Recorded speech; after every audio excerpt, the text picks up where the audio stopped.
радостях, когда видим перед собой твои трудности. О, Хусейн, подобно Зейнаб, мы плачем по тебе сегодня.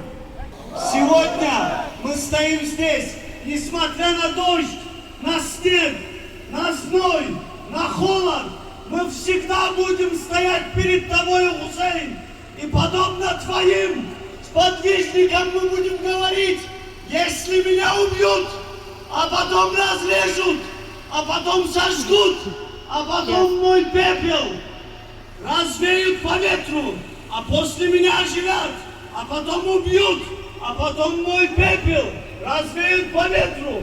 И если это сделают со мной хоть 1000 раз, клянусь Аллахом, я никогда не оставлю тебя, Хусейн. Лаббейк, я Хусейн.